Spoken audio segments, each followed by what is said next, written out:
One of the tasks that I've performed for clients within Life Balance Essentials through our one-on-one services is all around separation. And it's one of the most emotionally draining and admin heavy life transitions that people go through. So many people, though, face it quietly without support and often without knowing what to do. What I'm not proud of is the results that we received. Like being there for these clients is what we are all about. And even with everything that we know around life admin, we struggle to get good results for our clients. And I just cannot say enough how disappointing the results were. We just didn't know where to go or who to go to. It's one of the things I've probably been quite passionate about since having gone through this process with a few of our clients. And it's meant that I've actually started talking a lot more to a lot of lawyers and finding out what goes wrong. Why does it go wrong? What can we do to make it better? So this is why I'm sitting down with Shona O'Brien, a family lawyer. We're going to be having a powerful and practical conversation about what really happens behind the scenes when a relationship ends. We'll be talking about the life admin load that no one warned you about, things like shared emails, financial records, everyday logistics, the emotional toll of not knowing where to start and how small steps can make a big difference. And something not enough people ask, does your lawyer actually care about your mental and financial well-being? Or are they just processing your paperwork? Shona has just brought some wonderful insights. What is involved? What is more than the law side of things? What else is involved? Because they see it, they see the worst of it. So if you're considering separation or supporting someone who is, or just want to feel more prepared, this conversation is for you. I really encourage you to share it with anyone who you think might need this one. Because separation might be personal, but no one should have to do it alone.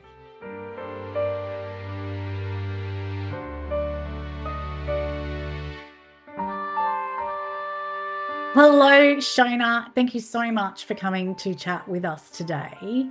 Before we start, I just want to say you and I have chatted a lot, and it came about because we talked about issues I've had for clients previously, and just your compassion and your understanding. And yes, you're a lawyer and all that's happening, but you have that understanding of what people actually go through when they go through separation and the consideration even of separation. So that's why I was really keen to have you in, and I can tell you there's been a lot of interest in your interview today. Basically, if we can just start, tell us about Shona and where Shona's at in her journey, and tell us all about you. Yeah, hi Lisa. Thank you so much for having me. I'm actually really excited to share considerations for separating and like what this world of separation can look like. As you mentioned before, I'm very passionate about family law. So I'm a family lawyer, in case I didn't mention that before.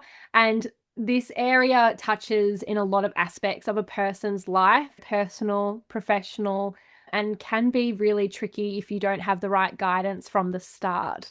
So that's what I'm here to talk about, and I'm really excited to share it with you. Thank you so much. I really appreciate it, and I'm sure everyone else does as well. So, look, we do focus it on life admin because clearly that's what I do. But there are things around life admin, and yes, they are going to be focused on that. But there are things in life admin that I truly believe we can be doing to help set us up for the best case scenario, because I have seen it go terribly bad. I do want to run this interview. How do I put it? We'll go through the questions, but we might, go off topic slightly just to make sure we're getting lots of information that can really help people. So the first question is, what are some of the key life admin tasks people often overlook when they're thinking about separating from their partner? Yeah, if you've got some responses, that would be amazing. Yeah, great question to start with, actually. And I think something that's often overlooked is you're in such a highly emotional state, and the decision to separate, particularly if you've been in a long relationship and you have children, has quite a weight to it. It impacts your life and the people around you. So I think the first thing that someone should do is go and speak to your lawyer first. This usually will give that person a bit more control over the situation, I've found. And the reason for this is I think you're able to get more information about what separation looks like first. And in this instance, when, your mind is racing, you're about to essentially end a big part of your life that you've known for so long, Information is power, and making an informed decision can be really helpful. And if you see a lawyer before you communicate separation, you and your lawyer can strategically develop a plan to separate safely and amicably. And if you're able to do those things at the beginning of your separation, this can help set the tone for the rest of your communication with your ex, particularly about property and parenting matters as well. It's especially important for your children, of course, because even once you've finalized your property aspect, usually there's a property aspect for separation, you're going to have a very long co-parenting relationship with your ex after that. There are some other things as well that I think are overlooked. So another thing that I think should be considered is preparing a budget for yourself based on your essential needs and your children and all the expenses that are brought into that part. And the reason why this is important is because a person will typically need to essentially reality check themselves and work out and understand the lifestyle adjustments that's going to be required to live their post-separation life. Yeah. And this can be a really good tool as well to bring to your lawyer in that first meeting to demonstrate the needs that you're going to have for yourself and your children. And in family law, the process that we use to negotiate parenting arrangements and property settlement is the same process that you use for the court. So if you've got this balance sheet essentially for yourself and your expenses, we can look at what adjustments could be made to you in the form of property settlement, to set you up that way. Some other things as well. I have a big list that I want to try and cover as well, and I don't want to overwhelm anyone that might be listening. I think this is amazing because honestly, the more information you can have up front, the better the outcome. Oh, I agree. And again, I really want to drum that information is power, and listening to your lawyer as well and what they're advising you on and taking that into deep consideration will definitely set you up. So I think the next steps as well in terms of what to do is, if it's safe to do, you should try and remain living in your family home while you're separated. And it can be uncomfortable, can be really uncomfortable to do that, of course, because the day-to-day chit-chat can be maybe a little bit tense, a bit frozen. Typically, I do see clients say they're scared of family violence allegations, and that can be a real serious issue too. But the reason why I recommend that you can, if you can, to stay in the home is because typically once you leave the family home, you do lose a sense of control over being able to come back and forth to the property and collect items. And sometimes it can stunt that communication with your ex if you are leaving. Sometimes it might be easier if you're in the kitchen just to say, hey, I'm going to send you an email with my lawyer's details, or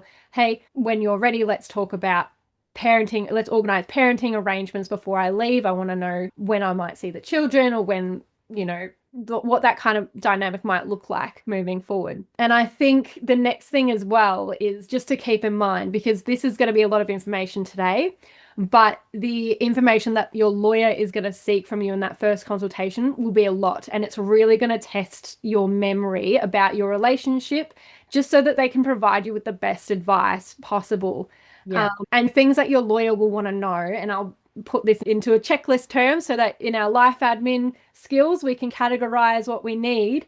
So your lawyer's going to want to know a brief history of your relationship. And in that, what they're going to want to know is when you started living together, when you got married, if you got married, de facto relationships are still considered the same, have the same weight in certain circumstances. When your children were born, when you bought property together, did either you or your ex receive any inheritance? And the date of separation if you have communicated that separation. So that's the first thing your lawyer will probably want to know. Yeah. The second thing is, when it comes to the property aspect of your matter, they'll want to know a list of assets and liabilities attached to those assets.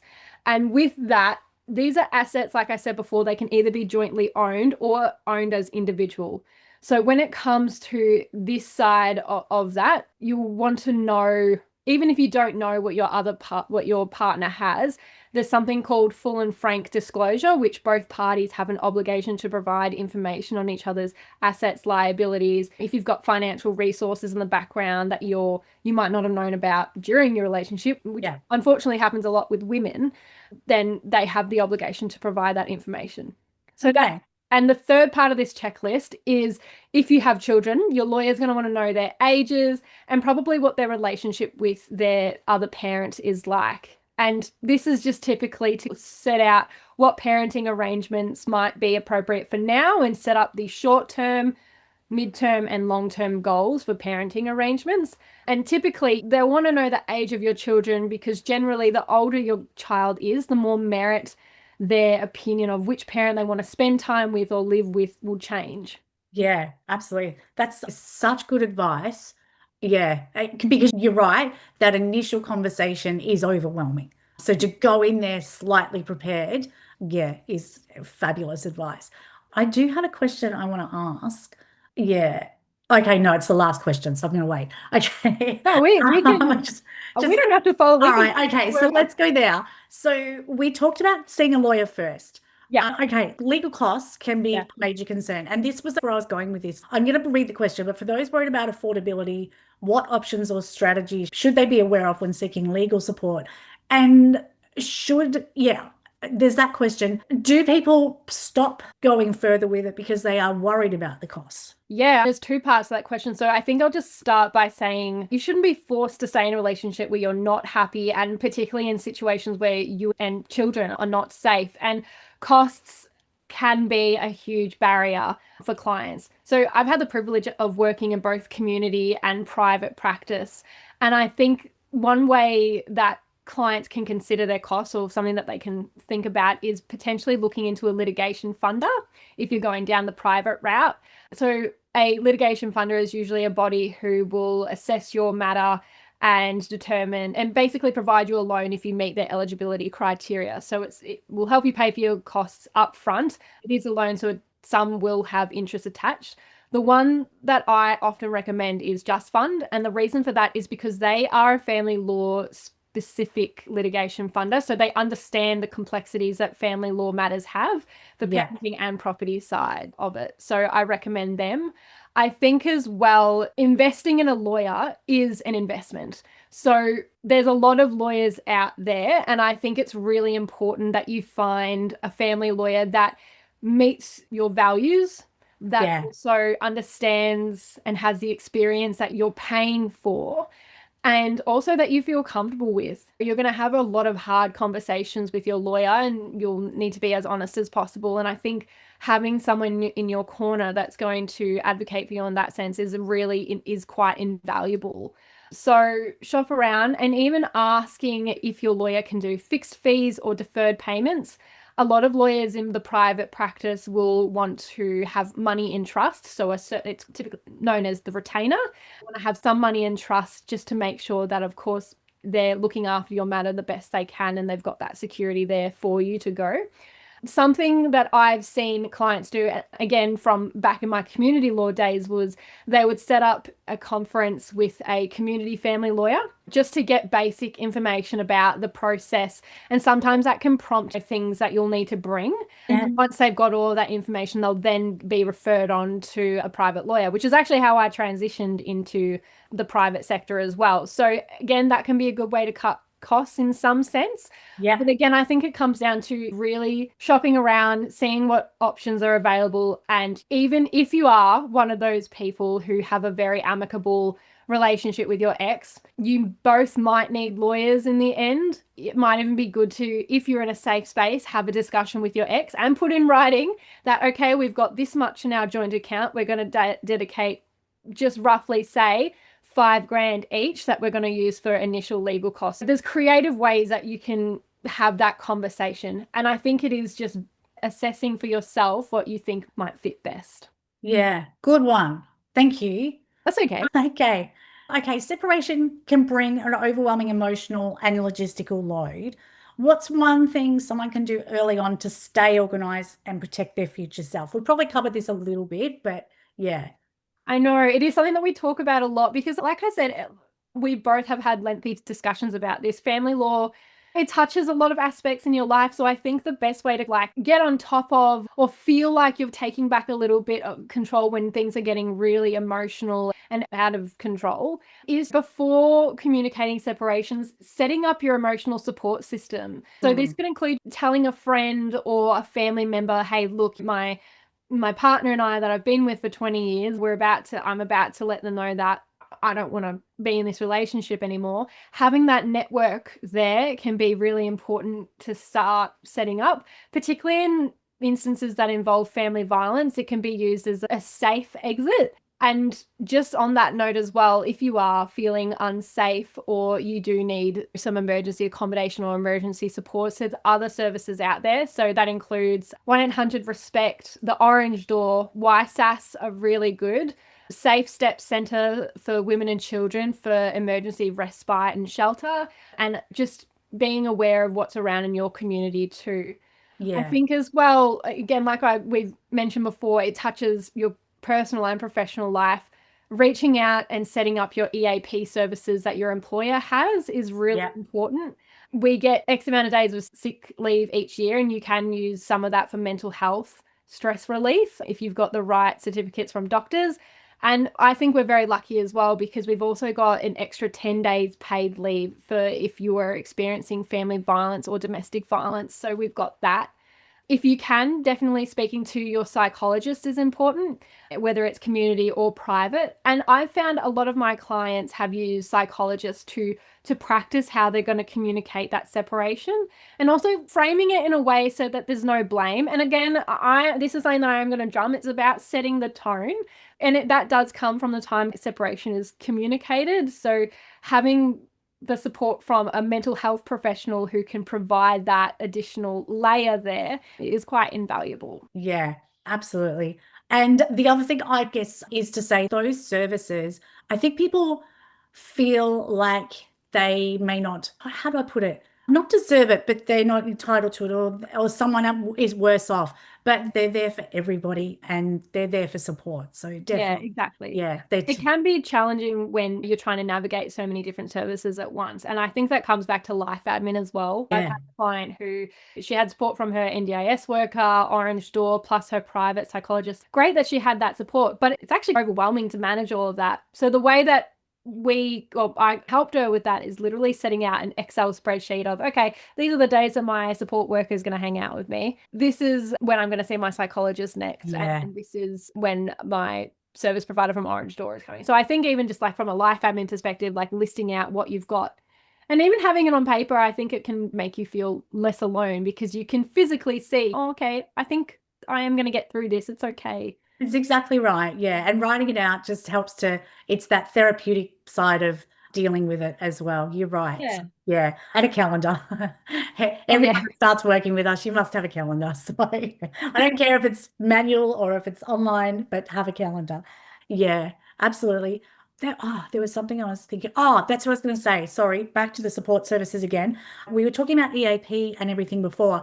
Now, I don't know all the availability, but I do believe that the services are also available to small business owners as well. So I'm pretty sure there is government funded like EAP for small business owners. That's all available as well. Okay, you've probably been over this actually.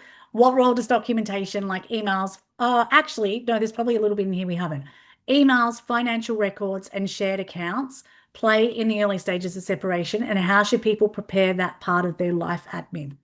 And that's a really good question as well. Yeah, So I think keeping a record of conversations that you're having with your ex, either in an email chain or through text messages, is really helpful. Just because if you are able to reach an agreement or exchange ideas, there is that physical record that you've got. And particularly for parenting arrangements, even if you are the most amicable of people, which is great, this helps with the record keeping, I still recommend that you put down nights of care, whether you've had them overnight, and just confirming things like changeovers where we're going to pick up. And even if you just get a simple thumbs up or an okay back, like that's great.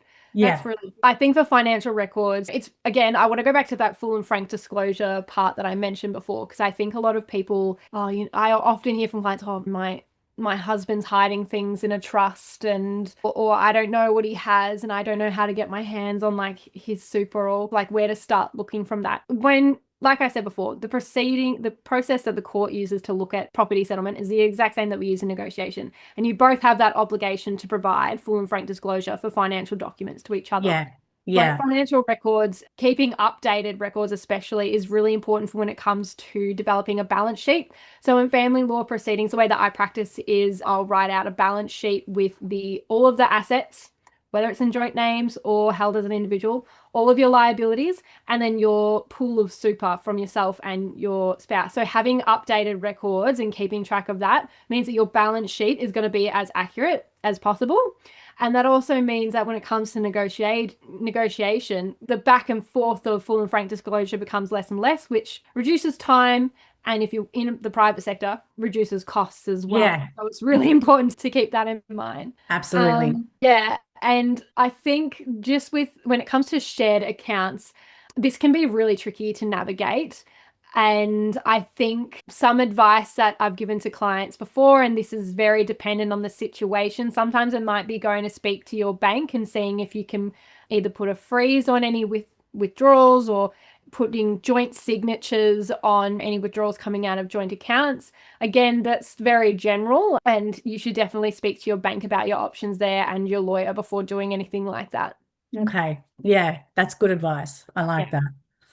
Okay, so this is our last question. We've been through a little bit of this as well, but there might be one or two other things. And in fact, you may have just brought one up anyway. In your experience, what kinds of non-legal support, like counseling, financial guidance, or community referrals, can make a difference for people going through separation? Is there any others? I know we've pointed out a lot, but yeah, is there any others that, like, sorry, just in the conversation we've had, should you be talking to your accountant? Do you need to find your own accountant if you've got a joint accountant? I don't know. Is there anything else? Yeah. Oh yeah, there's heaps. This interview could go on for hours if we could. But I think having a referral network is really important. So again, we've touched on psychologists and having that therapeutic kind of outlet. But yeah, the second most important professional that you need to see after your family lawyer is your accountant, financial Yeah. advisor, or broker. Because the reality is I can give you the legal advice, but I'm not going to be able to give you the financial advice that a client's going to need from their broker, accountant, or financial advisor. And I think just by way of example as well of the importance of using these referrals, I had a client who she had come to me very much at the last hour and was going to accept a really poor deal that financially would have left her off pretty poorly and with no super at all. And this was the end of a 30-year relationship and 3 children. She did not have anything really in super. I referred her to a really good colleague of mine who is a financial advisor. And we together with the client, I prepared a balance sheet for her, listed out again, like all those assets, liabilities. I'd helped her draft that personalized budget, like we spoke before. And with those resources, he was able to essentially move the deck chairs and figure out how we were going to renegotiate a better deal for her that was going to set her up because she was looking at retiring until her partner wanted a divorce. Oh my So God. as a result of being able to get that financial advice, that very crucial financial advice from him and apply it to the legal principles of family law, we ended up negotiating a much better deal for her where she left with pretty much half the overall super and some cash in bank. So she was able to set her post-separation life up pretty okay in the end. Uh, That's so good. Yeah, having the right referrals is so important. yeah. And I think as well, like I just might add, it's really hard for clients who have built a life together to even think about selling a home that they've spent their whole life trying to put the deposit down and then also keep as well. Seeing a broker about your financial capacity to borrow and get back into the property market at separation is important. And again, even if you are really amicable, just remember until you're at that, there's some things that you don't have to share essentially. So if you're going to see your broker and you want to get your borrowing capacity and you find out, oh, hey, I've got $1 million that I can borrow, that's great. But just be aware of where you're keeping documents as well, just in case your ex can see them, Yeah. because essentially could tip in negotiation. So just be really careful about what you're choosing to share. Yeah. Okay. That's great advice. Yeah. Fabulous advice. Something you just said, I can't think about what it was that you just said, but Shona is a great family lawyer. And so we should all go to Shona, but it can be a difficult process to find the right person. I agree. We should all go to Shona. But is there a suggested way to find these people, not just the lawyer, the new accountant, because potentially you need a new and your broker and yeah. Yeah, there's a lot of people out there. Like I was saying before, there's heaps of family lawyers, but again, it's an investment of who you're choosing to spend the time and money on to get that expertise.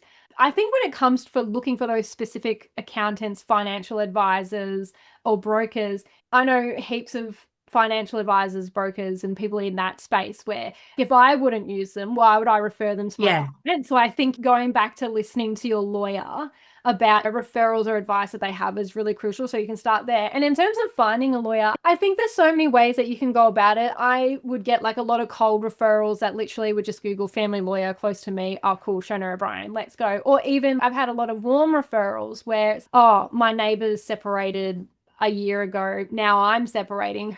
John, who did you use? Just for example, it's, oh, I used Shona. And I Yeah. think just leaning on the community that you respect and other people who have been through it or who you might have even seen have gotten a pretty good outcome. So there's that as well, the human side of it, as well as the literal Googling, who do I go and see? Yeah, exactly. There, and the other thing is too, and this is something we've talked about, and it's been brought up now, is, and this is why I really like Shona as a family lawyer, because Shona does have those contacts. So as you say, to go to you is, it's not just going to your lawyer. You then have a whole network of people that I would feel comfortable going to that you've recommended because I know that you have that compassion and can see the whole picture, not just, great, we're a lawyer, let's just sort this out and take as much money as we can. I don't mean it to sound that way.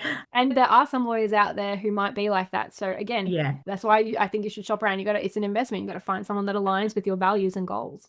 So is it okay to try to chat to a few lawyers, like to have a conversation with two or three different people?